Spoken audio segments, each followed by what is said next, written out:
லூக்கா எழுதின சுவிசேஷம் 4வது அதிகாரம் அதனுடைய 25, 26, 27 இந்த 3 வசனங்களை நான் வாசிக்கிறேன்.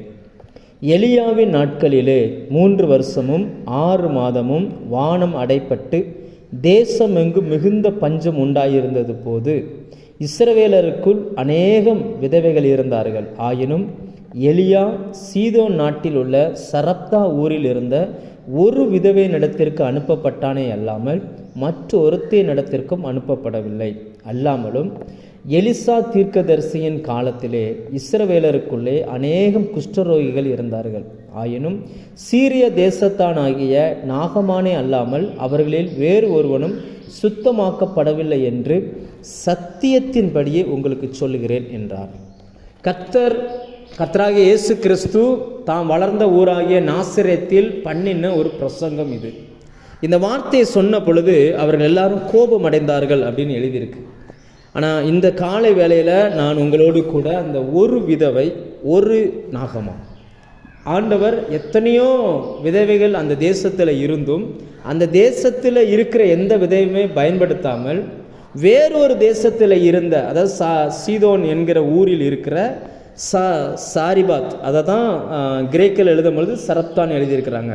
அந்த ஊரில் இருந்த ஒரே ஒரு விதவை பெண்ணை மட்டும் கர்த்தர் பயன்படுத்தி இருக்கிறார். அதை ஏன், என்ன காரணம், என்ன அதிலிருந்து நமக்கு ஆண்டவர் என்ன சொல்லுகிறார் இந்த காலை வேளையில் என்பதை மட்டும் நாம் இன்னைக்கு கவனிப்போம். கர்த்தர் இந்த வார்த்தைகளோடு உங்களோடு பேசுவாராக. முதலாவது அந்த ஒரு விதவை பெண்ணை குறித்து வேதம் சொல்லுகிறது. இந்த 2 பேருமே புறஜாதிகள், அதாவது இயேசுவை அறியாதவர்கள். ஒருவர் எந்த ஆதரவும் இல்லாத ஒரு பெண், இன்னொருவர் ஒரு பெரிய படைத்தலைவன், அவருக்கு கீழே ஒரு பெரிய இராணுவமே இருக்குது. அவரால் ராஜா மிகுந்த நன்மைகளை அனுபவித்து கொண்டிருக்கிறார். ஆனால் இன்னொரு பக்கத்தில் பார்த்தா இந்த விதவை பெண் தனியான பெண். நம்ம எல்லாருக்குமே இந்த சம்பவம் தெரியும். நான் 2 பேரையும், அந்த 2 பேர் மூலமாய் கர்த்தர் இன்னைக்கு நம்மோடு என்ன பேசுகிறார், ஏன் அவர்கள் 2 பேரை தேவன் தெரிந்து கொண்டார், அந்த 2 பேர் மட்டும் எப்படி அந்த அற்புதங்களை பெற்றுக்கொண்டார்கள். இன்னைக்கு எலியான்னு வந்தாலே அந்த பெண் வர்றாங்க, எலிசான்னு வந்தாலே இந்த நாகமான் வருகிறார். அப்படி இந்த 2 பேருக்குள்ளே என்ன இருந்துச்சு அப்படின்றத மட்டும் இந்த காலை வேளையில் நாம் தியானிப்போம். முதலாவதாக முதல் பாயிண்ட் நான் உங்களோடு பேச விரும்புகிற முதல் பாயிண்ட் என்ன அப்படின்னா, தேவனுடைய தெரிந்து கொள்ளுதலும் பிசாசினுடைய தெரிந்து கொள்ளுதலும். முதலாவது அந்த வசனம் சொல்லுகிறது, 26ஆம் வசனம், சீதோன் நாட்டில் உள்ள சரப்தா ஊரில் இருந்த ஒரு விதவையினிடத்திற்கு அனுப்பப்பட்டார்கள். நீங்கள் தமிழ் பைபிள் யூஸ் பண்ணுவீங்கன்னா பைபிளுக்கு பின்பகுதியில் சில மேப்பு கொடுத்துருக்குறாங்க, சில நாட்டினுடைய மேப்பு. அதில் ஒன்று பார்த்தீங்கன்னு சொன்னால் இஸ்ரவேல் தேசத்தினுடைய மேப் இருக்கும். அந்த இப்போ லேட்டஸ்ட் வெர்ஷன் அதெல்லாம் யூஸ் பண்ணிங்கன்னா கலர்லேயே கொடுத்துருக்குறாங்க பின்னாடி மேப்பெல்லாம். அந்த மேப்பில் நீங்கள் பார்த்தீங்கன்னா ஒன்றிணைந்த இஸ்ரவேல் தேசம் இருக்கும். அந்த தேசத்தில் எடுத்திங்கன்னா மத்திய தரைக்கடல் பகுதியில், அந்த வடக்கு பக்கம் நார்த்தில் மத்திய தரைக்கடல் பகுதியில் தீர் சீதோன் என்கிற அந்த அந்த அந்த ஊர் இருக்கும். அது பக்கத்தில் தான் இந்த சாரிபாத் அல்லது சரப்தா இந்த ஊர் இருக்குது. இப்போ இங்கே எலியாவின் மூலமாய் ஒரு பெரிய காரியத்தை செய்வதற்கு தேவன் திட்டம் கொள்கிறார். அப்போது அந்த நாட்களில் எலியா பிரபலமான ஆளா அப்படின்னு கேட்டால் பிரபலமான ஆள் கிடையாது. அவர் எத்தனை வருஷம் ஜெபிச்சார், எத்தனை வருஷம் ஊழியத்துக்கு வந்தார், அதெல்லாம் எதுவுமே தெரியாது. அந்த அந்த அந்த ஊரில் இருந்த எல்லாரும் பாகால் தான் தெய்வம்னு நினச்சிக்கிட்டு இருக்கும் பொழுது இந்த ஒரு மனுஷன் இல்லை கர்த்தர் தான் தெய்வம் அப்படின்னு சொல்லி ஒரு வைராக்கியத்தில் ராஜாவுக்கு முன்னாடி நின்று அந்த வார்த்தைகளை சபதமிட்டு சொல்லுகிறான். 1 ராஜாக்கள் 17ஆம் அதிகாரத்தில் இந்த சம்பவம் வருகிறது. அப்போது சொல்லிட்டு சில காலம் போயிட்டார். நான் சொல்லாமல் இனி தேசத்தில் மழையும் வராது பனியும் பெய்யாது அப்படின்னு சொல்லிட்டு போயிட்டார். அவர் சொன்னதை அந்த ராஜா பெருசாக சீரியஸாகவே எடுத்துக்கிடலை. அப்படி சீரியஸாக எடுத்திருந்தால் அப்போவே பிடிச்சிருப்பார். அவர் சீரியஸாகவே எடுத்துக்கிடலை. இவன் பாவம் ஏதோ ஒரு பைத்தியக்காரன் போல இருக்குது அப்படின்னு நினச்சி விட்டுட்டார். ஆனால் சில நாட்கள் ஆனது, 1 மாதம் 2 மாதம் 3 மாதம் அப்படின்னு போய் பார்த்தா 6 மாதங்களுக்கு மேலே ஆயிடுச்சு. அந்த தேசத்தில் மழை இல்லை. மழை மட்டும் இல்லை, பனி இல்லை. இஸ்ரவேல் தேசத்தில் மழை பனி ரெண்டுமே இல்லை அப்படின்னாச்சுன்னா அது எப்படி இருக்குன்னா, வடக்கு ராஜ்யம் தெற்கு ராஜ்யம் 2ஆக இருக்கும். ஒரு தேசத்தில் பனி இருக்கும்பொழுது ஒரு பகுதியில் வெயில் இருக்கும். ஒரு தேசத்தில் பனி முடிஞ்சு வெயில் வரும்பொழுது வெயில் இருந்த தேசத்துக்கு பனி வரும். இப்படி மாறி மாறி தான் இருக்கும். இப்போ பார்த்தீங்கன்னு சொன்னால் பனியும் இல்லை மழையும் இல்லை, தண்ணீர் குறைய ஆரம்பிக்கிறது. இப்படிப்பட்ட ஒரு கால சூழ்நிலையில் தேவன் எலியாவை அந்த யோர்தான் நதிக்கு அருகான ஒரு ஆற்றங்கரையில் ஒரு சின்ன நீரூற்றது, அந்த நீரூற்றில் தங்க வைத்திருந்தார். அந்த நீரூற்றுக்கு கேரித் ஆறு என்று பெயர். பைபிளில் ஆறுன்னு போட்டிருக்கிறாங்க, ஆனால் யூத சரித்திரங்களையும் அந்த மூல பாஷையிலையும் பார்த்தோம்னா அது ஆறு கிடையாது, ஒரு சின்ன நீரோடை. அந்த நீரோடை பக்கத்தில் அவர் தங்கி இருக்கிறார். காகங்கள் கொண்டு வந்து ஆகாரம் கொடுக்கிறது, இது நம்ம எல்லாருக்குமே தெரிஞ்ச விஷயம். இப்போ அந்த தண்ணியும் வற்றி போகிறது, ஊற்றுக்கள் எல்லாமே நின்றுச்சு, பூமியிலேருந்து ஊறுகிற நீரூற்றுகள் எல்லாமே நிற்க ஆரம்பிச்சிருச்சு. இப்போ தேவன் அந்த எலியாவை வேறு ஒரு இடத்துக்கு அனுப்ப சித்தம் கொள்கிறார். அந்த அனுப்புவதற்கு தேவன் வேற எங்கே வேணாலும் அனுப்பியிருந்திருக்கலாம். இப்போ பக்கத்தில் தான் எகிப்து இருக்குது, பெலிஸ்திய தேசம் இருக்குது, அதை விட்டாச்சு அப்படின்னா பாபிலோனிய தேசம் இருக்குது, அப்படி சுற்றி தேசங்கள் தான், வேறு தேசங்கள் தான் இருக்குது. வேற எங்காவது அனுப்பியிருக்கலாம். ஆனால் கர்த்தர் எங்கேயுமே அனுப்பாமல் சீதோனுக்கு அடுத்த சீதோனில் இருக்கக்கூடிய சாரிபாத் அங்கே போ அப்படின்ட்டார். எதற்காய் தேவன் சீதோனில் இருந்து அந்த விதவையை தெரிந்து கொண்டார்? அந்த பெண்ணை குறித்து பைபிளில் எங்கேயுமே அந்த பெண்ணுடைய பெயர் தெரியப்படாது. அவளுடைய அப்பா யாருன்னு தெரியாது, பையன் யாருன்னு தெரியாது, அதுக்கப்புறம் அவங்க என்ன பண்ணாங்கன்னு தெரியாது. ஆனால் இயேசு தன்னுடைய வாயினால் அந்த பெயரை உச்சரிக்கிறார். நீங்கள் கவனமாக பைபிளை படித்து பாருங்கள். இயேசு வேதத்தில் பழைய ஏற்பாட்டில் வாழ்ந்ததில் பெண்களுடைய பெயர்கள் அல்லது இன்னொரு பெண்ணை குறித்து பேசினது மொத்தம் 3 பேர் தான் பேசியிருப்பார். அதில் ஒன்று யாருன்னா இந்த பெண், இந்த சாரிபாத்தில் உள்ள விதவை. இன்னொன்று யார் அப்படின்னு பார்த்தீங்கன்னு சொன்னால் அந்த பின்னிட்டு பார்த்து உப்பு தூணாய் மாறின லோத்துவினுடைய மனைவி. அதை சொல்லுவார், லோத்துவின் மனைவியை நினைத்து கொள்ளுங்கள் அப்படிம்பார். 3வது ஒரு பெண்ணை பேசியிருப்பார். அது யாருன்னா சாலமோனுடைய ஞானத்தை கேட்க வந்த சேபா நாட்டு ராஜஸ்திரி. இப்படி 3 பேருமே பெயர் எழுதப்படாத நபர்கள். அதாவது சேபா நாட்டு ராஜஸ்திரினா சேபா என்கிற ஒரு நாடு, அங்கிருந்து வந்த ஒரு பெண். 3 பேருமே பெயர் எழுதப்படாதவர்கள். இப்போ இங்கே பார்த்தீங்க அப்படின்னா இயேசு அந்த பெண்ணை குறித்து பேசுகிறார். ஏன் ஆண்டவர் அந்த பெண்ணை ஏன் தெரிந்து கொண்டார்? அதுதான் முதல் பாயிண்டாக உங்களோடு பேச விரும்புகிறேன். எத்தனையோ இடங்களில் இருக்கிற பெண்களை தெரிந்து கொண்டிருக்கலாம், அவர் நினைச்சிருந்தா எத்தனையோ நாடுகளில் தெரிந்து கொண்டிருக்கலாம், எங்கே வேணாலும் அனுப்பியிருக்கலாம். அப்பெல்லாம் விட்டுட்டு தேவன் அதை தெரிந்து கொள்கிறார். 1 ராஜாக்கள் 17ஆம் அதிகாரம் அதனுடைய 9ஆம் வசனம் சொல்லுகிறது, நீ எழுந்து சீதோனுக்கு அடுத்த சாரிபாத் ஊருக்கு போய் அங்கே தங்கியிரு, உன்னை பராமரிக்கும்படி அங்கே இருக்கிற ஒரு விதவைக்கு கட்டளை இட்டேன் என்றார். ஏன் அவர்கள் அங்கே போக வேண்டும் என்றால், இந்த இஸ்ரவேல் தேசத்துக்கு ஒரு பெரிய எழுப்புதலுக்காய் தெரிந்து கொள்ளப்பட்டவர் எலியா. அந்த இஸ்ரவேல் தேசத்தை பாவம் செய்வதற்காக பிசாசு கொண்டு வந்த ஒரு பெண் யாருன்னா ஏசபேல். அவள் எங்கிருந்து வந்தாள்? 1 ராஜாக்கள் 16ஆம் அதிகாரம் வாசிச்சிங்கன்னா அதில் 30-31 அந்த வசனத்தை வாசிக்கிறேன். உம்ரியின் குமாரனாகிய ஆகாப் தனக்கு முன்னிருந்த எல்லாரை பார்க்கிலும் கர்த்தரின் பார்வைக்கு பொல்லாப்பானதை செய்தான். நேபாத்தின் குமாரனாகிய யெரொபெயாமின் பாவங்களில் நடப்பது அவனுக்கு கொஞ்ச காரியம் என்று நினைத்தாற் போல் அவன் சீதோனியரின் ராஜாவாகிய ஏத்பாகாலின் குமாரத்தி ஏசபேலை விவாகம் பண்ணினதும் அல்லாமல். அப்படின்னா என்ன அர்த்தம்? அந்த சீதோனில் இருக்கிற ஒரு ராணியை அல்லது ஒரு ராஜகுமாரத்தியை, அந்த தேசத்திலேயே உயர்ந்த இடத்துல இருக்கக்கூடிய ஒரு பெண்ணை பிசாசு தெரிந்து கொள்கிறான், அந்த தேசத்தை பாவம் செய்ய வைப்பதற்கு. அதனால் தேவன் என்ன பண்ணுறான்னா, எந்த தேசத்திலிருந்து பாவம் செய்வதற்கு ஒரு உயர்ந்த பெண்ணை பிசாசு கொண்டு வந்தானோ அதே தேசத்தில் இருக்கிற அந்த தேசத்து குடிகளில் சாதாரணமாக எண்ணப்பட்ட அல்லது கடைசி வரிசையில் எண்ணப்பட்ட ஒரு பெண்ணை தேவன் தெரிந்து கொள்கிறார். இதில் முதலாவது பாயிண்ட் என்னென்னா, உலகம் எப்போவுமே பணக்காரர்களை, பதவியில் உள்ளவர்களை, அழகானவர்களை, படித்தவர்களை தெரிந்து கொள்கிறது. ஆனால் தேவனோ இந்த உலகத்தில் மனிதர்களால் புறக்கணிக்கப்பட்டவர்களை அல்லது சாதாரணமாக எண்ணப்பட்டவர்களை அல்லது முக்கியத்துவம் இல்லாதவர்களாய் கருதப்படுகிறவர்களை தேவன் தெரிந்து கொள்கிறார். இந்த காலை வேளையில் கர்த்தருடைய ஆவியானவர் உங்களுக்கு சொல்லுகிற செய்தி என்னவென்றால், நீங்கள் மனிதர்களால் தெரிந்து கொள்ளப்பட்டவர்களா அல்லது தேவனால் தெரிந்து கொள்ளப்பட்டவர்களா? எப்படி தெரிந்து கொள்ள முடியும் என்றால், மனிதர்கள் உங்களை ரிஜெக்ட் பண்ணுறாங்களா, மனிதர்கள் உங்களுடைய வார்த்தைக்கு மரியாதை கொடுக்காம இருக்கிறாங்களா, மனிதர்கள் உங்களை புறக்கணிக்கிறார்களா, உங்களை சாதாரணமாக எண்ணுகிறார்களா, அப்படின்னா கர்த்தர் உங்களை தெரிந்து கொண்டார் என்று அர்த்தம். ஏன்னா தேவனுடைய தெரிந்து கொள்ளுதல் எப்படி இருக்கு பாருங்க. அந்த தேசத்திலேயே ரொம்ப தாழ்ந்த நிலைமையில் இருக்கக்கூடிய ஒரு விதவை, எந்த ஆதரவும் இல்லாதவள், அவளை தேவன் தெரிந்து கொண்டார், அந்த பெண்ணை தெரிந்து கொண்டார். எப்படி இங்கே பிசாசு உயர்ந்த இடத்துல இருந்த ஒரு பெண்ணை தெரிந்து கொண்டு இந்த தேசத்தை கெடுத்தானோ, அதே போல் தேவன் என்ன பண்ணுறாருனா அதே தேசத்தில் இருக்கக்கூடிய ஒரு நபரை தெரிந்து கொள்கிறார்.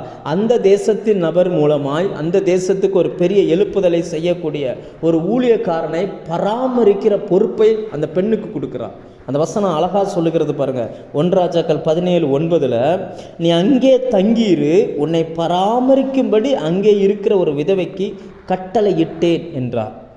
யோசிச்சு பாருங்க, இன்னைக்கு உலகத்தில் வாலிபர்கள் இவங்களெல்லாம் கெடுக்கிறது யார் அப்படின்னு பார்த்தீங்கன்னா, இவர்களெல்லாம் யார் அதிகமான ஃபாலோவர்ஸ் வச்சுருக்கிறாங்க? இன்றைக்கி ஒன்றும் இல்லை, அதிகமான நபர்கள் யாரை பின்பற்றுகிறார்கள் அப்படின்னு பார்த்தீங்கன்னா, உயர்ந்த இடத்துல இருக்கிறவங்கள நிறைய பின்பற்றுவாங்க.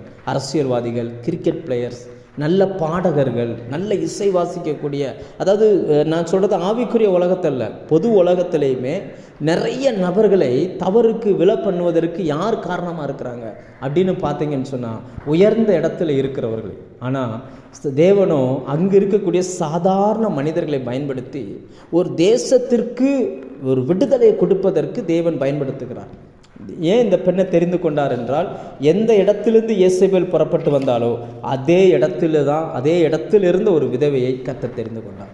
தேவனுடைய தெரிந்து கொள்ளுதல் எப்போவுமே மனிதனால் புரிந்து கொள்ள முடியாததாக இருக்கும். இரண்டாவதாக, அந்த பெண் ஒரு விதவையான பெண். அதாவது மனிதனுக்கு யாரெல்லாம் முக்கியம் இல்லையோ அவர்கள் தேவனுக்கு முக்கியமானவர்கள் என்பதை காட்டுவதற்கு தேவன் அந்த பெண்ணை தெரிந்து கொண்டார். அந்த பெண் அன்னைக்கு மனுஷன், அதாவது ஒவ்வொரு கலாச்சாரங்கள் வேறுபடுகிறது. யூதர்களை பொறுத்த வரைக்கும் விதவை அப்படின்னாலே அவங்கள சபிக்கப்பட்டவர்கள் அல்லது ரொம்ப தேவனால் சபிக்கப்பட்டவர்களாகவே தான் அவங்க பார்ப்பாங்க. அவங்கள இரண்டாம் தர குடிமக்களாக தான் அவங்கள பார்ப்பாங்க. நீங்கள் அப்போஸ்தலர் 6ஆம் அதிகாரம் 1ஆம் வசனம் படிச்சிங்கன்னா, சபைகள் பெரிய எழுப்புதல் அடைந்து சபைகள், புதிய ஏற்பாட்டு சபைகள் வளர்ந்து பெருகிறது. கரெக்டாக 6ஆம் அதிகாரத்தில் வந்த உடனே ஒரு பிரச்சனை வருது. அங்கே என்ன பிரச்சனை, எப்படி எழுதப்பட்டிருக்கு அப்படின்னாச்சுன்னா, அந்த ரட்சிக்கப்பட்டவர்களில் நிறைய கிரேக்கர்கள் இருந்தார்கள், நிறைய எகிப்து தேசத்தில் இருந்து வந்தவர்கள் இருந்தாங்க, நிறைய பல நாட்டு மக்கள் ரட்சிக்கப்பட்டு வருகிறார்கள். அதில் அந்த கிரேக்கரானவர்கள் தங்கள் விதவைகள் அன்றாட விசாரணையில் சரியாய் நடத்தப்படவில்லை என்று பிரச்சனை பண்ணாங்க. ஏன்னா கிரேக்க சாம்ராஜ்யத்தில் விதவைகளை தெய்வமாக கும்பிட்டாங்க, தெய்வ பிறவியாக பார்ப்பாங்க. ஆனால் யூதர்கள் விதவைகளை அவங்க எப்படி பார்ப்பாங்க அப்படின்னாச்சுன்னா, தேவனால் சபிக்கப்பட்டவர்களாக பார்ப்பாங்க. அதனால் அவங்கள யாருமே விரும்ப மாட்டாங்க. இப்போ யோசிச்சு பாருங்க, ஒரு ஊழியக்காரனை கர்த்தர் அனுப்புகிறார்.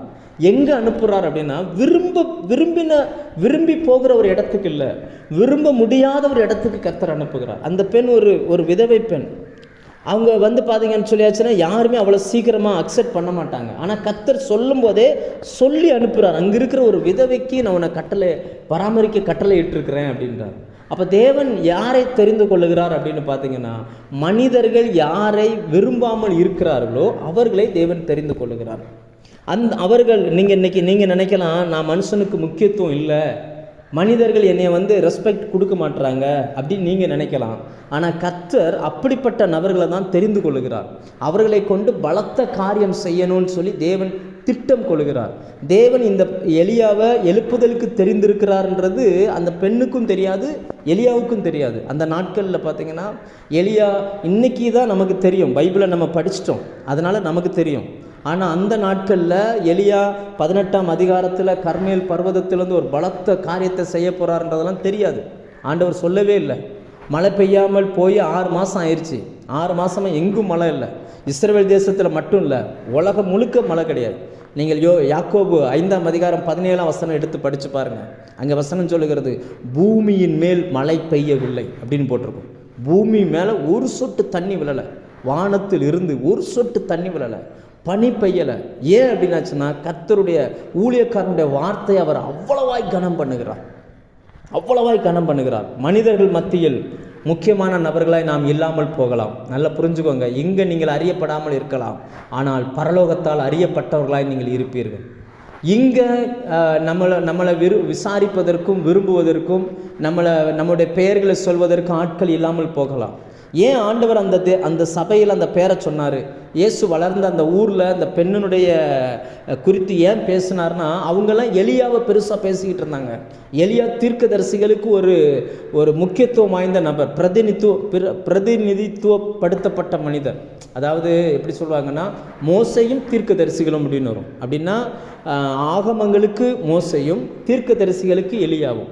பைபிளில் எங்கெல்லாம் மோசையும் எலியாவும் ஒன்றா வர்றாங்களோ அது முழு பழைய ஏற்பாட்டுக்கான அடையாளம். அவர்கள் எலியாவை அவ்வளவு உயர்வாய் பேசுவார்கள். அது ஆண்டவர் சொல்கிறாரு, இங்கே பாருங்கப்பா, எலியாவை போஷிப்பதற்கு ஒரு விதவையை நான் தெரிந்து கொண்டேன் அப்படின்றார். மனிதர்கள் யாருமே, அன்னைக்கு யூதர்கள் யாருமே அந்த விதவை பெண்ணை பேசவே மாட்டாங்க. ஆனால் ஆண்டவர் சொன்னார், இல்லை அந்த பெண் இல்லைன்னா எலியாவின் எழுப்புதல் இல்லை அப்படின்ற அளவுக்கு கொண்டு வந்தார்.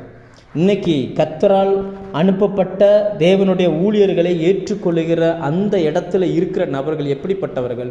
அறியப்படாத நபர்கள், வெளியில் தெரியாதவர்கள், முகம் தெரியாதவர்கள், பிரபலம் இல்லாதவர்கள். தேவன் அவர்களை தெரிந்து கொள்ளுகிறார். இன்னைக்கு இந்த கிறிஸ்தவம் இவ்வளோ தூரம் பரவி போயிருப்பது எதனால் என்றால், பணமுள்ள கிறிஸ்தவர்களால் அல்ல, சாதாரண அடிப்படையில் சாதாரண நபர்களை கொண்டு அவர்கள் பண்ணுகிற அந்த ஜெபம், அவர்கள் கொடுக்கிற அந்த சின்ன சின்ன காணிக்கைகளை கொண்டு தான் கர்த்தர் பலத்த காரியங்களை செய்திருக்கிறார். ரெண்டாவது, நம்ம முதலாவது தேவனுடைய தெரிந்து கொள்ளுதல் எப்படி இருக்கிறது என்பதற்கு அந்த பெண் ஒரு அடையாளம். ரெண்டாவது அடையாளம் என்னன்னா, மனிதனுக்கு முக்கியத்துவம் இல்லாதவர்கள் தேவனுக்கு முக்கியத்துவம் ஆனவர்கள் என்பதற்கு அந்த பெண் ஒரு அடையாளம். இன்னைக்கு பிரபலமானவர்களை எல்லாரும் ஏற்றுக்கொள்வாங்க, பிரபலம் இல்லாதவர்களை ஏற்றுக்கொள்ளணுமே, அது பெரிய விஷயம் இல்லையா? நீங்கள் யோசிச்சு பாருங்கள். அன்னைக்கு இருந்த காலகட்டத்தில் நீங்கள் நம்ம எல்லாருக்குமே தெரியும், அதனால் நான் உங்களுக்கு வேகமாக இதை சொல்லிட்டு போகிறேன். 1 ராஜாக்கள் 17ஆம் அதிகாரம் எடுத்திங்கன்னா, அவன் எழுந்து போகிறான். அந்த எழுந்து போய் சாரிபாத் ஊருக்குள்ளே போயிட்டார்.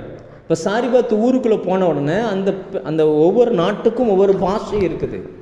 எல்லா நாட்டிலையும் ஒரே பாஷை அன்னைக்கும் பேசப்படலை, இன்றைக்கும் பேசப்படலை. இஸ்ரவேல் தேசத்தில் பேச்சு மொழியாய் எபிரேயம் இருக்கிறது என்றால், அந்த நாட்டில் பேச்சு மொழியாய் வேற ஒரு ஊர் இருக்குது, வேற ஒரு பாஷை இருக்குது. அந்த மொழியை வச்சு தான் அந்த பெண் இவர் இஸ்ரவேலை சேர்ந்தவர்னு கண்டுபிடிச்சாங்க. ஏன்னா அந்த நாட்டினுடைய ராணி தான் இஸ்ரவேல் தேசத்துக்கு திருமணம் முடிச்சு போயிருக்கிறாங்க. இப்போ இவங்க மேரேஜுக்கு போகிறதோ அல்லது அந்த நாட்டு ராஜா அங்கே வருகிறதோ அந்த மொழியின் அடிப்படையில் தான். இப்போ நமக்கு புரிகிற மாதிரி சொன்னால், நம்ம தமிழ்நாட்டில் இருக்கிறோம், கேரளாவிலேருந்து ஒருத்தர் வந்தாருன்னா நமக்கு அவங்க பேசுகிற மொழியை வச்சே நம்ம சொல்லிடுவோம் அவர் மலையாளின்னு சொல்லி. ஆந்திராவிலேருந்து ஒருத்தர் பேசினார்னா இவர் தெலுங்குன்னு மொழியை வச்சு சொல்லிடுவோம் இல்லையா?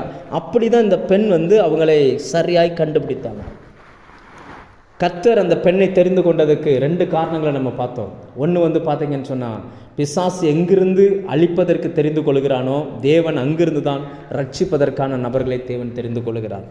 ரெண்டாவது, மனிதனுக்கு முக்கியத்துவம் இல்லாதவர்கள் தேவனுக்கு முக்கியத்துவம் ஆனவர்கள் என்பதை நிரூபிப்பதற்கு தெரிந்து கொண்டார். மூன்றாவதாக, அந்த பெண் முகம் தெரியாவிட்டாலும் பெயர் தெரியாவிட்டாலும் எழுப்புதலில் பங்குள்ளவள். அந்த பெண் எலியாவின் காலத்தில் வந்த எழுப்புதல் மிக மிக முக்கியமான ஒரு எழுப்புதல். ஏன்னா எலியாவை என்ன சொல்லுவாங்கன்னா, சுழல் காற்றில் ஏறி பரலோகத்துக்கு போனார், மறுபடியும் அவர் திரும்ப வருவார் அப்படின்னு சொல்லி நம்புகிறோம், நம்மளும் நம்புகிறோம். அந்த 2 சாட்சிகளில் ஒருவர் எலியா என்று நாம் நம்புகிறோம், அதில் மாற்றுக்கருத்தே கிடையாது. அந்த எலியாவின் எழுப்புதலில் மிக மிக முக்கியமான பங்கு நின்று ஜெபித்த எலியா மாத்திரமல்ல, அந்த 3 வருஷம் எலியாவை போஷித்த அந்த பெண்ணும் கூட தான். ஆனால் இவங்க திரைமறைவில் அறியப்படுகிறார்கள். வெளியில் தெரியாமல் விட்டாலும் பேர் தெரியாவிட்டாலும் அந்த பெண் எழுப்புதலில் பங்குள்ளவள். இஸ்ரவேல் தேசத்தில் எலியாவின் எழுப்புதல் மிக மிக முக்கியமான ஒன்று. அந்த நாட்களில் எலியாவை தேவன் எழுப்புதலுக்கு பயன்படுத்துவதற்கு 3 வருஷம் அந்த பெண்ணின் வீட்டில் அவர் தங்கியிருந்தார். நீங்கள் கொஞ்சம் யோசிச்சு பாருங்கள், முன்ன பின்ன தெரியாத ஒரு மனுஷன் உங்கள் வீட்டுக்கு 3 வருஷம் தங்கியிருக்கணும். பிரபலமானவர்களை நாம் ஏற்றுக்கொள்வோம், பிரபலம் இல்லாதவர்களை, முகம் தெரியாதவர்களை, யாருனே தெரியாத நபர்களை நாம் எப்படி ஏற்றுக்கொள்வோம்? அந்த காலத்தில் அவர் பிரபலமான நபரே கிடையாது. ஆனாலும் நம்ம வேதத்தை படிக்கும்போது அந்த பெண் சொல்வாள், நம்முடைய தேவனாய கர்த்தர். இந்த வார்த்தைகள் உச்சரிக்கப்படலாம். ஏன் உச்சரிக்கிறாங்க அப்படின்னாச்சுன்னா, அந்த தீர்க்கதரிசிகளுக்குன்னு ஒரு வஸ்திரம் உண்டு. அந்த வஸ்திரத்தை இவர் மேலே போட்டிருந்ததுனால அந்த பெண் எளிதாய் கண்டுபிடித்தாள், இவர் கர்த்தருடைய தீர்க்கதரிசின்னு சொல்லி. ஆனால் பிரபலம் இல்லாதவர், முகம் அறியப்படாதவர். எப்படி சொல்கிறேன் அப்படின்னாச்சுன்னா, இவர் யாருன்னு சொல்லி அதுக்கு அப்புறம் தான் அந்த தேசத்து ராஜா தேடுவதற்கு ஆள் அனுப்புகிறார். அவர் ஆள் அனுப்பாத தேசமே கிடையாது, எல்லா தேசத்துக்கும் ஆள் அனுப்புகிறார். அப்படிப்பட்ட அந்த நபரை அந்த பெண் ஏற்றுக்கொண்டாள். ஏற்றுக்கொண்டது மட்டுமல்ல, 1 ராஜாக்கள் 18:1 வாசித்து பாருங்க. 3 வருஷம் அந்த வீட்டிலே அந்த பெண் தங்க வைத்திருக்கிறார். இப்போ முகம் தெரியாத ஒரு மனுஷனை ஏற்றுக்கொள்ளணும் அப்படின்னா அதுக்கு ஒரு தைரியம் வேணும். முகம் தெரிந்த மனிதர்களை யார் வேணுமானாலும் ஏற்றுக்கொள்வாங்க. இன்னைக்கு ஒரு வளர்ந்து வருகிற ஒரு ஊழியரை ஏற்றுக்கொண்டு அவருடைய அபிஷேகத்தை அங்கீகரிப்பதற்கு ஒரு விசேஷித்த பலன் வேண்டும். இன்னும் சொல்லப்போனால் அது தேவனுடைய நடத்துதல், தேவன் சொன்ன தெய்வீக இணைப்பு. அந்த தெய்வீக இணைப்பில் அந்த பெண் நின்றதுனால இந்த 3 வருஷம் அந்த எலியாவை போஷிப்பதற்கும் பராமரிப்பதற்கும் கர்த்தர் அந்த பெண்ணை தெரிந்து கொண்டார். அந்த பெண் மூலமாய் அந்த 3 வருஷம் அவர் தங்கி இருந்து 3 வருஷம் கழித்து வந்து தான் அந்த கர்மேல் பர்வதத்தில் ஒரு பலத்த அற்புதங்களை அவர் செய்ய முடிந்தது. அதுக்கு அப்புறம் தான் கர்த்தர் தான் தெய்வம்னு சொல்லி தேசமே எலியாவை ஏற்றுக்கொண்டது. ஒரு பிரபலமான பிறகு ஒரு ஊழியக்காரனை ஏற்றுக்கொள்வதற்கும் முகம் தெரியாமல் வளர்ந்து வருகும்போது ஒரு ஊழியக்காரனை ஏற்றுக்கொள்வதற்கும் நிறைய வித்தியாசம் இருக்கிறது. இந்த பெண் அப்படி ஏற்றுக்கொண்ட பெண். அந்த எழுப்புதலில் திரைமறைவில் அந்த பெண்ணுக்கும் பங்கு இருக்கிறது. அதை தான் கர்த்தர் அந்த பெண்ணின் மூலமாய் நமக்கு வெளிப்படுத்துகிறார். கொஞ்சம் யோசிச்சு பாருங்கள், இன்றைக்கி நாம் எப்படி இருக்கிறோம் அப்படின்றது நமக்கு தெரியும். நம்முடைய ஜெபத்தின் மூலம், நம்மளுடைய காணிக்கையின் மூலம், அல்லது நம்மளுடைய அங்கீகரிப்பு எப்படிப்பட்ட ஊழியர்கள் மேலே இன்றைக்கி இருக்குது அப்படின்றத கொஞ்சம் இந்த காலை வேளையில் நம்ம கொஞ்சம் நிதானித்து பார்ப்போம். 4வதாக அந்த பெண் வார்த்தையை நம்பி இல்லாமையிலும் கொடுத்த பெண். 1 ராஜாக்கள் 17ஆம் வசனம் அதில் 14-15 பார்த்தீங்க அப்படின்னா அது நமக்கு நல்லாவே தெரியும். அந்த பெண் சொல்லுகிறாள், தேசத்தில் மழை இல்லை, அங்கே யாருக்குமே உணவு கொடுக்கப்படலை. ஏன்னா அவங்க அந்த விதவைகள் கேம்ப் எப்படி இருக்குன்னா அரண்மனைக்கு கொஞ்சம் பக்கத்தில் ஒரு பெரிய ஒரு தனி இடம், அதுக்கு அவங்களுக்குன்னு தனியாக ஒரு ஏரியா கொடுத்துருப்பாங்க, அதுக்குன்னு தனியாக ஒரு வீடு கட்டி அவங்கள தனியாக தான் வச்சுருந்துருப்பாங்க. அரசாங்கத்திலேருந்து அவங்களுக்கு கொடுக்கப்படுகிற உணவு, இப்போ நான் எப்படி சொல்கிறது, சில நேரங்களில் இந்த கேம்பில் தங்கி இருக்கிறவங்களுக்கு உணவுப் பொருட்கள் கொடுக்கறது போல தான் அவங்களுக்கு கொடுக்கப்படும். அதனால தான் அந்த பெண் சொல்லுகிறாள், பானையில் இருக்கிறது கொஞ்சம் மாவு கொஞ்சம் எண்ணெய், ஒரு நாள் தான் இருக்குது, இந்த ஒரு நேரம் தான் இருக்குது, அவங்க வீட்டுக்கு தான் இருக்குது, இதை சாப்பிட்டுட்டு நாங்கள் சாக போகிறோம் அப்படின்றாங்க. அந்த பெண்ணினுடைய அந்த நேர்மை, அந்த என்ன சொல்கிறது, உண்மையான வார்த்தைகளை பாருங்கள். கொஞ்சம் மாவு இருக்குது, கொஞ்சம் எண்ணெய் இருக்குது, நாங்கள் இதில் 2 அடையை சுட்டு சாப்பிட்டுட்டு சாக போகிறோம், அதுக்கு தான் விறகு பொறுக்கிறேன் அப்படின்றான் அந்த பெண். அப்போ எலியாவினுடைய கேள்வி என்ன? எலியா என்ன சொல்கிறார் அப்படின்னா, எலியா ஒரு தேவனுடைய வார்த்தையை சொல்கிறார், முதல்ல எனக்கு சுட்டு கொண்டுட்டு வா, மழை, அதாவது வானத்திலிருந்து மழை பெய்கிற வரைக்கும் உன் பானையில் எண்ணெயும் குறையாது மாவும் குறையாது என்று இஸ்ரவேலின் தேவனாய கர்த்தர் சொல்கிறார் அப்படின்னு அந்த வார்த்தையை சொல்கிறார். அவர் சொன்ன அந்த வார்த்தை அந்த பெண் நம்பி தனக்கு இருந்ததில், தன் குடும்பத்துக்கு இருந்ததில், தனக்கும் தன் பிள்ளைக்கும் இருந்ததில் அப்படியே எடுத்து கொடுத்தாள். அந்த பெண் இல்லாமையில் இருந்து, அதாவது என்னென்னா தனக்கு இருந்ததில் இருந்து அவள் கொடுத்ததற்கு ஒரு அடையாளம். சேவிங்ஸிலிருந்து எல்லாரும் கொடுப்பாங்க, நிறைய இருக்குது, சேவிங்ஸ் இருக்குது, அதனால் நிறைய பேர் வந்து கொடுப்பாங்க. ஆனால் எதுவுமே இல்லாமல் அந்த பெண் கொடுத்துருக்குறா பாருங்க. அதுக்கெல்லாம் ஒரு தைரியம் வேணும், அதுக்கெல்லாம் ஒரு தெரிந்து கொள்ளுதல் வேணும். சும்மா அப்படி யாருமே அப்படி செஞ்சிட முடியாது. இன்றைக்கி நம்ம அநேக நபர்கள் கொடுக்குறோம், ஆனால் வேதத்தில் நீங்கள் கொடுக்குற அந்த விஷயத்தெல்லாம் நீங்கள் கவனித்து பார்த்தீங்கன்னா, தேவன் சாட்சி சொன்ன முதல் மனுஷனாக வேணும்னா ஆபேல் இருக்கலாம். ஆபேலும் அவனுடைய காணிக்கையும் குறித்து தேவன் சாட்சி சொல்லியிருக்கலாம். ஆனால் இயேசுவின் காலத்தில் கொடுத்த நபர்களில் ரொம்ப பிரபலமாக இருந்தது யாருன்னா அத்தனை பெண்கள் தான்.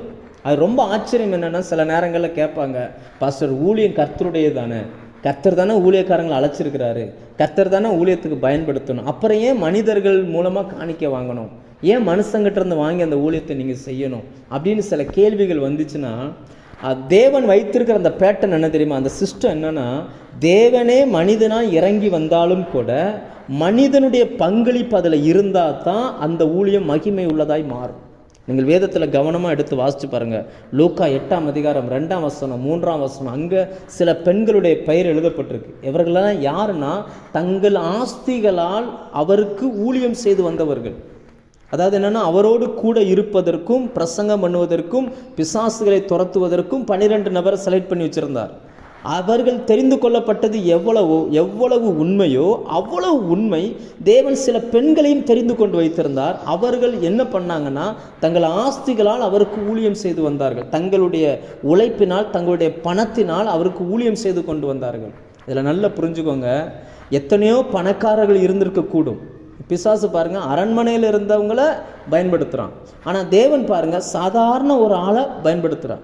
ஆனால் அவருடைய பங்களிப்பு எப்படி இருக்குது அப்படின்னாச்சுன்னா, நல்லா புரிஞ்சுக்கோங்க, பணம் வச்சிருக்கிற எல்லாருடைய பணத்தையும் கர்த்தர் ஊழியத்தில் பயன்படுத்துவதில்லை. கர்த்தர் அதை எடுத்து பயன்படுத்துவதும் இல்லை. ஊழியத்தில் அவங்க அந்த பணத்தை ஊழியத்தில் பயன்படுத்துவதற்கு அனுமதிப்பதும் இல்லை. நீங்கள் ஒரு 10 ரூபா ஒரு ஊழியத்துக்கோ ஊழியக்காரனுக்கோ கொடுக்கணுன்னா கூட தேவன் முன்குறிச்சிருந்தால் மட்டும்தான் அவங்களால செய்ய முடியும். இல்லை என்றால் அந்த பணத்தை தேவன் அங்கீகரிப்பதே இல்லை. ஏனென்றால் எலியாவை அங்கே அனுப்பதற்கு முன்பாகவே எலியா கிட்ட கர்த்தர் சொல்லுகிறார், உன்னை பராமரிக்கும்படி நான் அந்த விதவைக்கு கட்டளையிட்டேன். தேவனே இணைச்சிருக்கிறார். அப்போ அந்த பெண் இயேசுவை அறியாத பெண். அவள் ஒரு புறஜாதி தேசம், ஒரு விக்கிரகங்களை வழிபடுகிற பெண், அங்கே வாழுகிற ஒரு பெண். அந்த பெண்ணுக்கு நான் கட்டளையிட்டேன்னா கனவுல போய் சொல்லியிருப்பாரா? அப்படி கிடையாது. அந்த உணர்வு ரீதியான ஒரு தொடர்பை கர்த்தர் கொடுக்குறார். அந்த பெண் இல்லாமையில் இருந்தும் அவள் கொடுக்குறா பாருங்க. தன்னுடைய இல்லாமையில் இருந்தும் சேவிங்ஸ்லேருந்து எடுத்து கொடுக்கல. இவ்வளோதான் இருக்குது குடும்பத்துக்கு, அவ்வளோதான். அன்னைக்கு அதை விட்டால் அடுத்து வேறு எதுவுமே கிடையாது. அப்படிப்பட்ட நெருக்கத்திலையும் கூட கர்த்தருடைய வார்த்தை அந்த பெண் நம்பினதனுடைய விளைவு அன்னைக்கு எலியா மட்டுமல்ல, அந்த பெண்ணும் அந்த பெண்ணின் வீட்டாரும் போஷிக்கப்பட்டதாய் கர்த்தருடைய வேதம் சொல்லுகிறது. அப்போ அந்த பெண்ணினுடைய வாழ்க்கையிலிருந்து நாம் சில காரியங்களை கற்றுக்கொள்கிறோம். வார்த்தையை நம்பி இல்லாமையிலும் அந்த பெண் கொடுத்தவள். தேவனே மனிதனாக இறங்கி வந்தாலும் இதுதான் சிஸ்டம். இயேசு கிறிஸ்துவனுடைய ஊழியத்திலும் எவ்வளவோ குறைவுகள் இருந்தது. நம்ம வேதத்தில் பார்க்குறோம். ஒரு முறை அவர் பிரசங்கம் பண்ணி கொண்டிருக்கிறார். அங்கே இருந்தவர்களுக்கு சாப்பிடுவதற்கு ஒன்றுமே இல்லை. சீசர்கள் சொல்லுகிறார்கள், இது வனாந்தரமான இடம், ராத்திரியும் நேரமும் ஆகிறது, இவர்கள் சாப்பிடுவதற்கு ஒன்றுமே இல்லை. அப்போ ஆண்டவருடைய பதில் என்னென்னா, நீங்களே அவர்களுக்கு சாப்பாடு கொடுங்க. அவங்க சொல்கிறாங்க, எங்கிட்ட 5 அப்பம் 2 மீன் தான். அப்போ ஒரு குறைவில் இருக்கிறாங்க. அந்த குறைவுகளையும் அப்படின்னா என்ன அர்த்தம்னா, ஊழியத்தில் குறைவுகள் வரும், இல்லாமைகள் வரும், மனுஷனுடைய பங்களிப்பு இருக்கும். இது விஷயம் அல்ல. அந்த பெண்ணை தேவன் தெரிந்து கொள்ளும் பொழுது தனக்கு இல்லாமையில் இருந்தும் அந்த பெண் கொடுத்தாங்க. இப்படி அநேகரை இன்றைக்கு உலகம் முழுக்க கர்த்தர் வைத்திருக்கிறார். அந்த லிஸ்ட்டில் நீங்களும் நானும் இருக்கிறோம் அப்படின்னு நினச்சி நாம் சந்தோஷப்படுவோம். குறித்து ஒரு 4 பாயிண்ட் பார்த்துருந்தோம். தேவன் தெரிந்து கொள்ளுகிற பாத்திரங்களுக்கு அந்த பெண் ஒரு அடையாளம். 2வதாக, உலக மனிதர்கள் முக்கியத்துவம் இல்லாத மனிதர்களை தேவன் முக்கியத்துவப்படுத்துகிறார் என்பதற்கு அந்த ஒரு பெண் அடையாளம். முகம் தெரியாவிட்டாலும் எழுப்புதலில் அந்த பெண்ணினுடைய பங்கு அதிகம். இன்றைக்கி உலகமே ஒரு எழுப்புதலுக்காய் காத்திருக்கிறது. ஒருவேளை ஊழியர்களை மட்டுமல்ல, தெரிந்த எலியாவை எல்லாருக்குமே தெரியும். ஆனால் எலியாவுக்கு பேக் போனாக இருந்து எலியாவை போஷித்த அந்த பெண்ணை யாருக்குமே தெரியாது. ஆனால் இயேசு எலியாவை பேசும்பொழுது அந்த பெண்ணையும் சேர்த்து பேசுகிறார். அதே போல தான் இன்றைக்கி அநேக ஊழியக்காரங்க, அநேக தேவ மனிதர்களுக்காக நீங்கள் ஜெபிக்கிறீங்க, நீங்கள் கொடுக்குறீங்க. உங்களை வெளியில் தெரியாமல் இருக்கலாம், ஆனால் பரலோகம் அது எல்லாவற்றையும் கணக்கில் வைத்திருக்கிறது. அவர்களுக்கு என்ன பங்கு கொடுக்கப்படுகிறதோ அதே பலனும் அதே பங்கும் உங்களுக்கும் கொடுக்கப்படும். அதற்கு அந்த பெண் ஒரு அடையாளம். 4வதாக, வார்த்தையை நம்பி. அப்போ தான் முதல்ல அந்த பெண் அந்த ஆண்டவருடைய வார்த்தையை கேட்கிறாள். அதற்கு முன்னாடி அந்த மாதிரி கர்த்தருடைய வார்த்தையை கேட்பதற்கான வாய்ப்பு அந்த பெண்ணுக்கு கொடுக்கப்படவில்லை. ஆனால் அப்போ தான் கர்த்தருடைய வார்த்தையை கேட்கிறாள். கேட்கும் பொழுதே ஒன்றும் இல்லாமையில் மரிக்க வேண்டும் என்கிற மனநிலையில் அந்த வார்த்தையை கேட்கிறாள். ஆனாலும் அந்த வார்த்தைக்கு அவள் கீழ்ப்படிந்தாள். அந்த வார்த்தை அந்த தேவ மனுஷன் சொல்லுகிறதுக்கு அப்படியே கீழ்ப்படிந்தார். அவளுடைய அந்த கீழ்ப்படிதல் அவளுக்கு மாத்திரமல்ல, அவளுக்கும் அவளுடைய வீட்டாருக்கும் ஆசீர்வாதமாய் முடிந்தது. கர்த்தருடைய வார்த்தைக்கு கீழ்ப்படுகிற நமக்கு ஒரு மிகப்பெரிய ஒரு ஆசீர்வாதத்தை இந்த நாட்களில் கர்த்தர் நமக்காக வைத்திருக்கிறார். இவைகள் எல்லாம் நாம் அந்த பெண்ணின் மூலமாய் நாம் தெரிந்து கொள்கிறோம். அடுத்ததாக இன்னும் ஒரு மனுஷனை ஆண்டவர் சொன்னார், எலிசாவும் நாகமானும். ஏன் அந்த ஒரு நாகமானை கர்த்தர் தெரிந்து கொண்டார்? இந்த நாகமான் அந்த பெண்ணை போல ரொம்ப கஷ்டப்பட்ட மனிதன் அல்ல. இந்த நாகமானை குறித்து 2 ராஜாக்கள் 5ஆம் அதிகாரம் 1-27 வரைக்கும் அந்த சம்பவம் தான் இருக்குது. அவன் ஒரு படைத்தலைவன், ஒரு சேனாதிபதி. இன்னும் சொல்லப்போனால் மகாபராக்கிரமசாலி என்கிற அந்த பெயர் வேதத்தில் 2 நபர்களுக்கு தான் வருது. ஒன்று கீஸ், அந்த சவுல் ராஜாவுடைய அப்பா. இன்னொன்று இந்த மனுஷன். அவன் சீரிய படைத்தலைவன், சீரியா என்கிற அந்த தேசத்தை சேர்ந்தவன், ஒரு படைத்தலைவன். அந்த மனுஷனால் அந்த ராஜாவுக்கு மிகுந்த ஆதாயம், பெரிய பணக்காரன். எந்த அளவுக்கு பணக்காரன் அப்படின்னு பார்த்தீங்கன்னா, நீங்கள் 2 ராஜாக்கள் 5:5 சில காணிக்கைகளை அந்த மனுஷன் கொண்டு வருகிறான். அந்த காணிக்கைகளை எடுத்து நான் சும்மா அப்படி எழுதி பார்த்தேன், இன்றைக்கி இருக்கிற ரேட்டுக்கு அதெல்லாம் எவ்வளவு வருது அப்படின்னு சொல்லி எழுதி பார்த்தேன். அதில் பார்த்தீங்கன்னு சொன்னால் 10 தாளந்து வெள்ளி, குறைஞ்சது ஒரு தாளந்துனா 34 கிலோ வரைக்கும் சொல்கிறாங்க. 340 கிலோ வெள்ளி, கிட்டத்தட்ட 2.5 கோடி ரூபா அந்த வெள்ளி விலை இன்னைக்கு ரேட்டுக்கு. அவர் கொண்டு வந்த அந்த தங்கம் 6000 சேக்கல் தங்கம். ஒரு சேக்கல் அப்படின்னா 11 கிராம் வருது.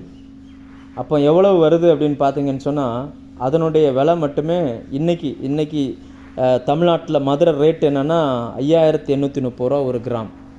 அப்படி பார்க்க போனால் 38.5 கோடி, கிட்டத்தட்ட 40 கோடி பணத்தை காணிக்கையாக எடுத்துக்கிட்டு வருகிற அளவுக்கு பெரிய பணக்காரன். அவ்வளவு பணம் இருக்கிறது, பலன் இருக்கிறது, நல்ல வேலை இருக்குது, நல்ல திறமை இருக்குது, நல்ல வீரம் இருக்குது, எல்லாமே இருக்குது. ஆனால் குணமாக்க முடியாத ஒரு நோயும் இருக்குது. அதுதான் இன்றைக்கி உலக மனுஷங்களுடைய பெரிய விஷயமே. அவங்ககிட்ட திறமை நிறைய பேர்கிட்ட இருக்குது, பணம் இருக்குது, எல்லாம் இருக்குது. ஆனால் அந்த எப்படி அந்த வேதத்தில் அந்த குஷ்டரோகம் என்பது பாவத்துக்கு அடையாளமாய் சொல்லப்படுகிறது. இன்றைக்கி முழு உலகத்தில் இருக்கிற அநேகருக்குள்ள இந்த பாவ நோய் பிடித்திருக்கிறது. அதற்கு குணமாக்குவதற்கு வழியே இல்லை. அப்போ அந்த மனுஷன் அவர்களுக்கு ஒரு அடையாளமாக இருக்கிறான். எவ்வளவு காசு இருந்தாலும், எவ்வளவு பணம் இருந்தாலும், எவ்வளவு வீரம் இருந்தாலும், நமக்குள் இருக்கிற பாவம் என்கிற அந்த நோய் குணமாவதற்கு நாம் கர்த்தரிடத்தில் வந்துதான் ஆக வேண்டும் என்பதற்கு அந்த மனுஷன் ஒரு அடையாளமாக இருக்கிறான். 2வது அந்த 2 ராஜாக்கள் 5ஆம் அதிகாரம் 1ஆம் வசனத்தை பார்த்தீங்கன்னா, அவன் மூலமாய் கர்த்தர் சீரியருக்கு வெற்றி கொடுத்தார்னு இருக்கும். அப்போ கர்த்தர் தான் ஜெயிக்க வைக்கிறார். ஆனால் அந்த மனுஷனுக்கு கர்த்தர்னா யாருன்னே தெரியாது. அதற்காக அந்த நோய் அவனை பிடித்திருந்தது. இன்றைக்கி சில பலகீனங்களை, சில காரியங்களை சிலருக்கு ஆண்டவர் ஏன் கேட்க வைக்கிறார், ஏன் அவங்களுடைய சரீரத்திலே வச்சிருக்கிறார் அப்படின்னாச்சுன்னா, கர்த்தரை அந்த மனிதன் அறிந்து கொள்ள வேண்டும். அதற்காகவே அந்த வியாதி அந்த மனுஷனுடைய சரீரத்தில் வைக்கப்பட்டது.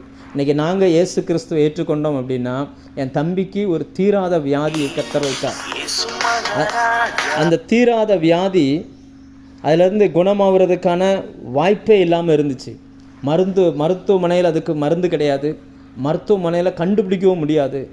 நாங்கள் நம்பி இருந்த தெய்வங்கள் என்று சொல்லுகிற எந்த தெய்வங்களும் தேவதைகளும் குணமாக்க முடியாது. ஆனால் இயேசுவிடம் வந்த பொழுது தன்னுடைய வாயின் வார்த்தைகளினால் அவர் பிரசங்கம் பண்ணி கொண்டிருக்கும் பொழுது, ஒரு கர்த்தருடைய ஒரு கூட்டத்தில் நின்று அந்த வார்த்தையை கேட்கும் பொழுது, அந்த பிரசங்கம் பண்ணின அந்த வார்த்தைகள் எல்லாம் முடிச்சுட்டு அவர் ஜெபம் பண்ண ஆரம்பித்தார். அந்த வசனத்தை உள்ளார்ந்து ஏற்றுக்கொண்டதின் விளைவாய் ஒரு நொடியில் கர்த்தர் சுகமாக்கி விட்டார். அதுதான் இந்த மனுஷனுக்கு மனிதன் மூலமாய் நாம் தெரிந்து கொள்கிறோம். கர்த்தர் தான் வெற்றி கொடுக்கிறார். இன்றைக்கி சம்பாதிப்பதற்கு பலனை கர்த்தர் தான் கொடுக்கிறார். இன்றைக்கி ஞானிகளுக்கு ஞானத்தை கர்த்தர் கொடுக்கிறார். இன்றைக்கி ஒரு மனுஷனை உயர்த்துகிறது கர்த்தருடைய கரமே. கர்த்தர் தான் நடத்துகிறார். ஆனால் அநேகருக்கு கர்த்தனை யாருன்னே தெரியலை. அப்படிப்பட்டவர்களும் தேவனிடத்தில் வருவதற்காக அவங்களுக்கு பாவம் என்கிற அந்த வியாதி அவங்க சரீரத்தில் இருக்குது. இந்த உலகத்தில் பாவம் என்கிறதை குணமாக்குவதற்குடைய ஒரே ஒருவர் ஆண்டவராக இயேசு கிறிஸ்து ஒருவர் தான் என்பதற்கு இந்த நாகமான் ஒரு அடையாளமாக இருக்கிறார். 3வது பார்த்தீங்கன்னா, சொன்னது சிறு பெண்ணாக இருந்தாலும் அந்த மனுஷன் கீழ்ப்படிந்தான். நீங்கள் யோசிச்சு பாருங்கள், இன்றைக்கே அந்த நோய்க்கு மருந்து கிடையாது. இன்றைக்கி அதாவது ஆரம்பத்தில் கண்டுபிடிச்சா குணமாக்கிடலான்னு சொல்கிறாங்களே தவிர, அப்படி குணமானவங்க கொஞ்சம் பேர் தான். குணமாக்கிடலான்னு சொல்கிறாங்க. எனக்கு தெரிஞ்சு எங்கள் சபையில் அப்படிப்பட்ட ஒரு சகோதரி இருந்தாங்க. கிட்டத்தட்ட நான் 2018 அவங்கள பார்க்குறேன். அப்படியே தான் இருக்குது. அவங்க ட்ரீட்மெண்ட் எடுத்துக்கிட்டே இருக்கிறாங்க. இப்போவும் ட்ரீட்மெண்ட்டுக்கு போய்கிட்டு இருக்கிறாங்க. அவங்களுக்கு அந்த ஒரு தடவை அது வந்துருச்சுன்னா அந்த அந்த அந்த அந்த சதையெல்லாம் அழுகி அது இப்படி தண்ணியாக மாறும். அந்த துர்நாற்றம் வீசும். அவங்களுக்கு அதில் உணர்ச்சியே இருக்காது. அவங்க சொல்லுவாங்க, வலியே இருக்காது பாஸ்டர்.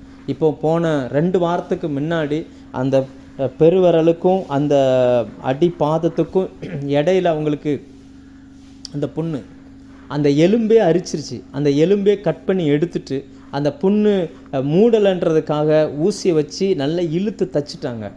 நான் அவங்கள போய் பார்க்க போகும்போது அவங்கள கால் கீழே ஊன முடியாது.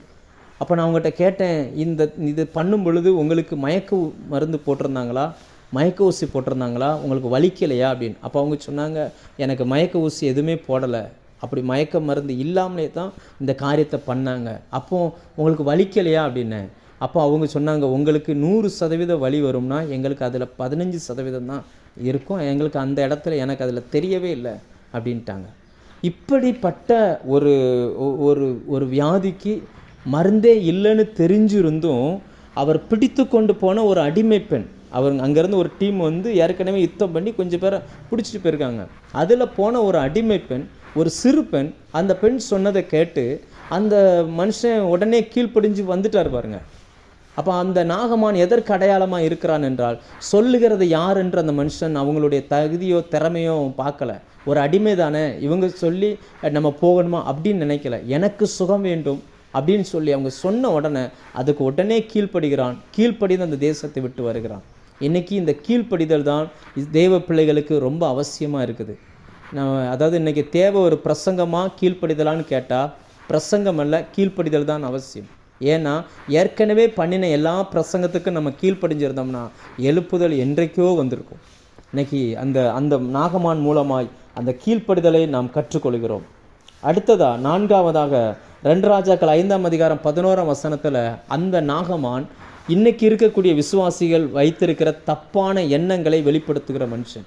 அவர் சொல்லுகிறார், இவர் இவ்வளோ பணம் கொண்டு வந்தார்ல, நான் கிட்டத்தட்ட 40 கோடி ரூபாயை காணிக்கை எடுத்துகிட்டு வரணும்னா அவன் எவ்வளோ பெரிய கோடீஸ்வரனாக இருந்திருக்கணும்னு கொஞ்சம் யோசிச்சு பாருங்கள். 40 கோடி ரூபா எடுத்துகிட்டு வர்றாரு, அதை கொண்டு கொடுக்கணும், கொடுத்துட்டு தெய்வீக சுகத்தை பெற்றுக்கொள்ளணும்னு வர்றாரு. ஆனால் அந்த எலிசா அதை வெளியிலையும் வரலை, அந்த பணத்தையும் பார்க்கவும் இல்லை. அவர் சொல்கிறார், போய் 7 தடவை முங்கிட்டு அப்படியே போக சொல்லு, அவன் என்னை பார்க்க வேண்டாம் அப்படின்ட்டார். ஆனால் அந்த மனுஷன் என்ன சொல்கிறான், அவன் வெளியில் வரணும். எலிசா வெளியில் வரணுமா, தேவனுடைய பேரை சொல்லி அவரை தடவணுமா, அப்படி சுகமாக்கணும்னு இவர் நினைக்கிறார். இன்றைக்கி நமக்குள்ளே இருக்கக்கூடிய ஒரு தவறான எண்ணம் என்னென்னா, நாமளாக சில காரியங்களை நினைக்கிறோம், இப்படி செய்யணும், இப்படி நடக்கணும், தேவன் இப்படி பண்ணணும் அப்படின்னு நாமளாக நினைக்கிறோம். நாம் நினைக்கிற நம்முடைய நினைவுகள் வேறு, தேவனுடைய நினைவுகள் வேறு. நமக்கு இந்த நாகமான் மூலம் கர்த்தர் கற்றுத்தருகிற முக்கியமான பாடம் இது. அவன் தனக்குள்ளே எண்ணிக்கொண்டான். அவன் வரும்போதே, இப்போ சந்திக்க வரும்போதே இதுக்கு முன்னாடி இப்படி யாருக்காவது நடந்திருக்கா அதெல்லாம் ஒன்றுமே தெரியாது. ஆனால் வரும்போதே அவனாக மனசில் நினச்சிக்கிறான், அவன் வந்து என்னை தொடணும். இஸ்ரவேலர்கள் பொறுத்த வரைக்கும் குஷ்டரோகம் வந்துச்சுன்னா அவங்கள பார்க்கவே மாட்டாங்க. அது எழுதப்படாத பிரமாணம். ஆண்டவரே சொல்லியிருக்கிறார் அவங்கள பார்க்கக்கூடாது அப்படின்னு சொல்லி. அவங்க பார்க்கவே மாட்டாங்க, பாளையத்துக்கு புறம்பே தான் அவங்க இருக்கணும். அப்படி இருந்தும் எலிசா அவனை வர சொல்லுங்க, என்கிட்ட அனுப்ப சொல்லுங்க, வர சொல்லுங்க, இஸ்ரவேலில் ஒரு தீர்க்கதரிசி உண்டு என்பதை அவன் அறிந்து கொள்ளட்டும்னு சொல்லி கூப்பிட்டதே பெரிய விஷயம். ஆனால் இவர் என்ன பண்ணுறாரு அப்படின்னுச்சுன்னா, அவன் வரணும், என் மேலே கை வைக்கணும், அதை தடவணும், அதுக்கப்புறம் தான் நான் அப்படி சுகமாகணும். சில பேர், நிறைய பேர் நினச்சிக்கிட்டு இருக்கிறாங்க, இப்படியெல்லாம் நடந்து தான் ஆண்டவர் இதை செய்யணும், இப்படியெல்லாம் நடக்கணும், ஒரு நான் பண்ண ஜெபத்துக்கு இப்படியெல்லாம் பதில் வரணும், நான் இதை செய்வேன், ஆண்டவர் எனக்கு இதெல்லாம் செய்யணும் அப்படின்னு நாமளாய் நினைத்து கொண்டு இருக்கிறோம். ஆனால் அது அல்ல. அந்த நாகமான் மூலமாய் நாம் கற்றுக்கொள்ள வேண்டிய விஷயம் என்னவென்றால், அப்படி அல்ல, நாம் நினைப்பது போல் அல்ல. தேவன் என்ன சொல்லுகிறாரோ அதற்கு நாம் கீழ்ப்படிய வேண்டும். அதற்கு அந்த நாகமான் மூலமாய் நாம் கற்றுக்கொள்கிறோம். அடுத்ததா 5ஆவதாக, அவன் வெறுமையாய் வராமல் காணிக்கையோடு வந்தான், ஆனாலும் கர்த்தருடைய சுகம் இலவசம் என்கிற பாடத்தை அவன் கற்றுக்கொண்டான். அவன் காணிக்கையோடு வந்தான், ஆனால் எலிசா அந்த காணிக்கை பணத்தை பார்க்கவே இல்லை, வாங்கவே இல்லை. அவனை போய் அப்படியே யோர்தான் நதியில் 7 முறை முங்கிட்டு போ சொல்லு அப்படின்ட்டார். அவர் 7 தரம் எப்போ கீழ்ப்படிந்து யோர்தானில் மூழ்கினாரோ, 7 தரம் மூழ்கி எழுந்த பிறகு அவனுடைய மாம்சம் சிறு பிள்ளையின் மாம்சத்தை போல மாறிவிட்டது. அப்படின்னா மாம்சத்திலேருந்து அந்த புண்ணு இருந்த இடம் தெரியலை, அதிலிருந்த துர்நாற்றம், முந்தி துர்நாற்றம் வீசுகிற ஒரு வாழ்க்கை இப்பொழுது காணாமல் போனது. அவனை வேதனைப்படுத்தி கொண்டிருந்த அந்த பாவ பாரம் அவனை விட்டு நீங்கி போனது. அவன் இதெல்லாம் இலவசம் என்பதை அவன் புரிந்து கொண்டான். இதிலேருந்து நாம் தெரிஞ்சுக்கிற வேண்டிய சத்தியம் என்னவென்றால், காசு கொடுத்து வாங்க முடியாத அநேக காரியங்களை இன்றைக்கு கர்த்தர் இலவசமாய் நமக்கு தந்து கொண்டிருக்கிறார். நீங்கள் சுவாசிக்கிற காற்று இலவசம், நம்மேல் படுகிற அந்த சூரிய வெளிச்சம் இலவசம், நாம் பண்ணுகிற ட்ராவலில் நம்மை தேவன் ஜீவனோடு பாதுகாக்கிறாரே அது இலவசம். இன்னைக்கு வரைக்கும் உங்களை ஜீவனோடு வைத்திருக்கிறார்னா தேவன் இலவசமாய் அவர் எல்லாவற்றையும் நமக்கு கொடுத்து கொண்டிருக்கிறார். நம்மை பாவத்திலிருந்து நம்மை விடுதலையாக்கினது இலவசம். அதற்கு விலை மதிப்பே கிடையாது. 40 கோடியில் 40,000 கோடி கொண்டு வந்து கொடுத்தாலும் நம்ம மேலே இருக்கிற அந்த பாவக்கரை நம்ம விட்டு நீங்கவே நீங்காது. ஆனால் கர்த்தருடைய வார்த்தையின்படி கேட்டு இயேசு மரித்ததுக்கு சமானமாய் நானும் ஞானஸ்தானத்தில் மரித்து இயேசு உயிர்த்தெழுந்ததுக்கு சமானமாய் ஞானஸ்தானத்தில் எழுந்ததினால் எனக்குள் இருந்த அந்த பழைய பாவ மனுஷன் சிலுவையில் அறையப்பட்டான், அடக்கம் பண்ணப்பட்டான். அதனால் எனக்குள்ளே வந்த அந்த சந்தோஷத்திற்கு இந்த உலகத்தில் விலையே கிடையாது. இதை அந்த நாகமான் மூலம் கர்த்தர் நமக்கு வெளிப்படுத்துகிறார். யோசிச்சு பாருங்கள், இந்த நாகமான் எவ்வளோ பெரிய மனுஷன், எவ்வளோ பெரிய பராக்கிரமசாலி. ஆனால் இன்றைக்கி அந்த நாகமானை போல நம்ம இல்லை தான். ஆனால் எத்தனை நேரங்களில் நாம் கீழ்ப்படுகிறோம். அவனுடைய கீழ்ப்படிதல் அவனுக்கு சுகத்தை கொடுத்தது. அதுதான் தேவனுடைய மாறாத பிரமாணம். இன்னைக்கு கீழ்ப்படிதல் நமக்குள்ளே நாம் எதிர்பார்த்திருக்கிற நன்மைகளை நமக்கு கொண்டு வரும். ஆண்டவர் அந்த பாயிண்ட்டை அவங்ககிட்ட சொல்லுகிறார். இப்போ எதுக்காக இதெல்லாம் சொன்னேன் அப்படின்னா, இதுதான் அவர் அன்னைக்கு பண்ணின அந்த பிரசங்கம். ஆண்டவர் அவங்ககிட்ட சொல்கிறாரு, ஒரு விதவை, ஒரு நாகமான். அதுக்கு முந்தின வசனத்தில் சொல்வார், ஒரு தீர்க்கதரிசி தன் சொந்த ஊரில் கனமடைய மாட்டான். அந்த தேசத்தில் எத்தனையோ விதவைகள் இருந்தாங்களாம். ஆனால் அங்கே யாருக்கிட்டையுமே இவர் அனுப்பப்படலையாம். எலிசாவின் காலத்தில் எத்தனையோ குஷ்டரோகிகள் இருந்தாங்களாம். யாரிடத்திலுமே இவர் அனுப்பப்படலை. அதாவது இவரை தேடி யாருமே வரலை. ஒரே ஒரு மனுஷன்தான் வந்திருக்கிறார். அந்த ஒரு மனுஷனுக்குள்ளே ஒரு விசுவாசம் இருந்துச்சு, இங்கே போனால் எனக்கு சுகமாகும்னு சொல்லி. ஸோ இந்த ரெண்டும் நமக்கு என்ன சொல்லுகிறது என்றால், தேவனுடைய ரட்சிப்பும் தேவனுடைய கிருபை வரங்களும் எல்லா மனுஷனுக்கும் சமம். அவன் விதவையாய் ஒன்றுமில்லாமல் இருந்தாலும் சரி, அல்லது இந்த நாகமானை போல ஹை போஸ்டில் இருந்தாலும் சரி, எல்லாருக்கும் சமம். இன்னைக்கு எல்லாருக்கும் தேவனான ஒருவரை நாமும் தேவனாய் கொண்டிருக்கிறோம். கர்த்தர் நம்மோடு கூட பேசுவாராக. யோசிச்சு பாருங்கள், அன்னைக்கு இருந்த ஜனங்கள் புறஜாதியாரை எப்படி பார்த்தாங்கன்னா, விதவையை போல பார்த்தாங்க. அவங்கள அருவருக்கப்பட்டவர்களாய் பார்த்தாங்க. குஷ்டரோகிகளை போல பார்த்தாங்க. பாளையத்துக்கு அவர்கள் புறம்பே இருக்கணும்னு பார்த்தாங்க. நாம் முன்பு பாளையத்துக்கு புறம்பே இருந்தோம். தேவனுடைய காணியாட்சிக்கு புறம்பே இருந்தோம். தேவனுடைய வாக்குத்தத்தங்களுக்கு தூரமாக இருந்தோம். முன்னே தூரமாய் இருந்த நம்மை இயேசு கிறிஸ்துவின் இரத்தத்தின் மூலமாய் இன்றைக்கு நாம் சமீபமாய் வந்திருக்கிறோம். அந்த ஒரு விதவையைப் போல, அந்த ஒரு நாகமானைப் போல இன்றைக்கி அந்த இடத்துல நீங்களும் நானும் நிற்கிறோம். அந்த 2 பேரையும் அவர்கள் இஸ்ரவேல் ஜனங்கள் நினைக்கவே மாட்டாங்க. அவங்க எழுப்புதல்னு வந்துருச்சுன்னா எலிசாவை பேசுவாங்க, எலியாவை பேசுவாங்க, இதுங்களை தான் பேசுவாங்க. ஆனால் இயேசு அந்த தேவாலயத்தில் பேசும்பொழுது, எலியாவை பேசும்பொழுது கரெக்டாக அந்த விதவையும் சேர்த்து பேசுகிறார். எலிசாவை பேசும்பொழுது சரியாய் அந்த நாகமானையும் சேர்த்து பேசுகிறார். அதன் மூலமாய் நாம் கற்றுக்கொள்ள வேண்டிய சத்தியம், ஆண்டவர் எனக்கு பர்சனலாக கற்றுக் கொடுத்தது என்ன அப்படின்னா, அந்த விதவை ஊர் அறியப்படாதவள், பேரறியப்படாதவள். அவள் அந்த ஊழியக்காரனுக்கு செய்தது யாருக்குமே வெளியில் தெரியாது. அந்த ஊழியக்காரனை ஏற்றுக்கொண்டதும், ஊழியக்காரனுக்கு பணிவிடைகள் செய்ததும், ஊழியக்காரனுக்கு 3 வருஷம் வீட்டில் தங்க இடம் கொடுத்ததும், ஒரு இளம்பெண், ஒரு கையில் ஒரே ஒரு பையன்தான் இருக்கிறான், ஒரே ஒரு பையன், வேறு யாருமே இல்லை, ஒரு இளம் விதவை பெண். எலியா போன்ற திடகாத்திரமான ஒரு மனுஷனை ஏற்று 3 வருஷம் தன் வீட்டில் வைத்து பராமரிக்கிறாள். எவ்வளவு காரியங்களை அந்த பெண் ஃபேஸ் பண்ணான்னு தெரியாது. ஆனால் அவங்க செய்தது யாருக்கு தெரிஞ்சோ தெரியலையோ, தேவனுக்கு தெரிந்தது. அவர் சாட்சி கொடுக்கிறார், எலியாவும் அந்த விதவை பெண்ணும் அப்படின்னு சொல்லி. இந்த நாட்களில் ஒரு பெரிய எழுப்புதலுக்காக உலகம் காத்து கொண்டிருக்கிறது. இயேசுவின் முதல் வருகைக்கு முன்பதாக எலியாவின் பலத்தோடு யோவான் ஸ்நானகன் வந்தார். அதே தான் இயேசுவின் 2ஆம் வருகைக்கு முன்பதாகவும் அதே எலியாவின் வைராக்கியத்தோடு இன்றைக்கி அநேக ஊழியர்களை கர்த்தர் எழுப்பி கொண்டிருக்கிறார். அவர்களை போஷிப்பதற்கு அன்னைக்கு விதவைகள் அந்த பெண் இருந்தது போல அநேகரை ஜெபிப்பதற்கும் கொடுப்பதற்கும் இந்த லைனில் இருக்கிறவருக்கு அநேகர் வைத்திருக்கிறார். நீங்களும் நானும் இன்னைக்கு இணைந்திருப்பது தேவனுடைய திட்டம். தேவனுடைய தெரிந்து கொள்ளுதல், தேவனுடைய அனாதி தீர்மானம். ஒரு நோக்கம் இல்லாமல் நாம் இணையவில்லை. நம்மை குறித்து தேவனுடைய ராஜ்யத்தில் ஒரு நோக்கம் இருக்கிறது. எப்படி ஏதோ ஒரு தேசத்தில், இஸ்ரவேல் தேசத்தில் அந்த எலியாவும் அந்த சீதோனில் இருந்த அந்த பெண்ணையும் கர்த்தர் ஆவியில் ஒன்றாக இணைத்தாரோ, அதே போல் இன்றைக்கி அநேக ஊழியர்களை உங்களோடு கர்த்தர் இணைத்திருக்கிறார். அவர்களுக்காக அதிகமாக ஜெபிங்க. எழுப்புதலில் அவங்க முன்னணியில் நிற்கிறாங்கன்னா அவங்களோடு கூட இணைந்து ஜெபத்திலையும் அவர்களுக்கு கொடுப்பதிலும் அவர்களை தாங்குவதிலும் கர்த்தர் உங்களையும் வைத்திருக்கிறார். தேவன் உங்களுடைய பிரயாசங்களை மறப்பதில்லை. அவர் மறப்பதற்கு ஒரு அநீதி உள்ளவரும் இல்லை. கர்த்தருடைய ஞாபக புஸ்தகத்தில் ஒவ்வொரு நாளும் நாம் செய்கிறவைகள் எழுதி வைக்கப்பட்டு இருக்கிறது. அதனால தான் இயேசு தேவாலயத்தில் இந்த காரியத்தை தைரியமாய் சொன்னார். அவர் பண்ணின அந்த பிரசங்கம் அந்த ஆலயத்தில் இருந்தவங்களுக்கு பிடிக்கலை, ஆனால் நமக்கு அது பிடிச்சிருக்குது.